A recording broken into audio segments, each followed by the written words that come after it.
Pregnancy ಟೈಮಲ್ಲಿ ಯಾರೆಲ್ಲ iron and calcium tablets ತೊಗೊತಿದ್ದೀರಾ ಅವರೆಲ್ಲ ಈ ರೀಲ್ನ ಮಿಸ್ ಮಾಡ್ತೀರಾ ನೋಡಿ. ಯಾಕೆ ಅಂತಂದರೆ ನೀವು ಮಾಡೋ ಈ ಸ್ಮಾಲ್ ಮಿಸ್ಟೇಕಿಂದ ನೀವು ಟ್ಯಾಬ್ಲೆಟ್ಸ್ ತೊಗೊಂಡ್ರೂ ಯೂಸ್ ಇರೋದಿಲ್ಲ. Usually iron and calcium tablet daily ಒಂದೊಂದು ತೊಗೊತಾರೆ. ಬಟ್ ಕೆಲವು ಡಾಕ್ಟರ್ಸ್ ಈ ಟಿಪ್ನ ಹೇಳ್ತಾರೆ, ಕೆಲವ್ರು ಹೇಳೋದಿಲ್ಲ.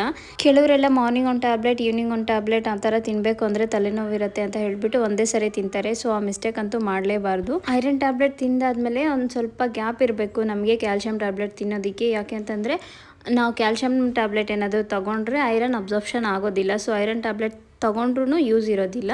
ಆ್ಯಂಡ್ ಐರನ್ ಟ್ಯಾಬ್ಲೆಟ್ ತಿಂದಾದ್ಮೇಲೆ ನಾವು ಕಾಫಿ ಆಗಲಿ ಟೀ ಆಗಲಿ ಕೂಡ ತೊಗೊಬಾರ್ದು. ಅದು ಕೂಡ ನಮ್ಮ ಐರನ್ ಅಬ್ಸಾರ್ಪ್ಷನ್ನ ಕಮ್ಮಿ ಮಾಡುತ್ತೆ. ಐ ಹೋಪ್ ಈ ರೀಲ್ ಕೆಲವ್ರಿಗಾದ್ರೂ ಯೂಸ್ಫುಲ್ ಆಗುತ್ತೆ ಅನಿಸುತ್ತೆ. ನಿಮ್ಮ ಫ್ಯಾಮಿಲಿ ಫ್ರೆಂಡ್ಸಲ್ಲಿ ಯಾರಾದರೂ ಪ್ರೆಗ್ನೆಂಟ್ ಇದ್ದರೆ ಅವ್ರಿಗೆ ಶೇರ್ ಮಾಡಿ, ಇದನ್ನು ಇನ್ಫಾರ್ಮೇಷನ್ನ ತಿಳ್ಕೊಳ್ಳಿ. ನಮ್ಮ ಈ ಪ್ರೆಗ್ನೆನ್ಸಿ ಜರ್ನಿಯಲ್ಲಿ ಮೋಸ್ಟ್ ಕಾಮನ್ ಪ್ರಾಬ್ಲಮ್ ಅಂತಂದರೆ HB ಕಮ್ಮಿ ಆಗಿದೆ ಅಂತ ಹೇಳ್ತಾ ಇರ್ತಾರೆ. ನಾವು ಮಾಡೋ ಕೆಲವೊಂದು ಸಣ್ಣ ಸಣ್ಣ ಮಿಸ್ಟೇಕ್ಸಿಂದ ಈ ಥರ HB ಅಲ್ಟ್ರಾ ಆಗ್ತಾ ಇರುತ್ತೆ.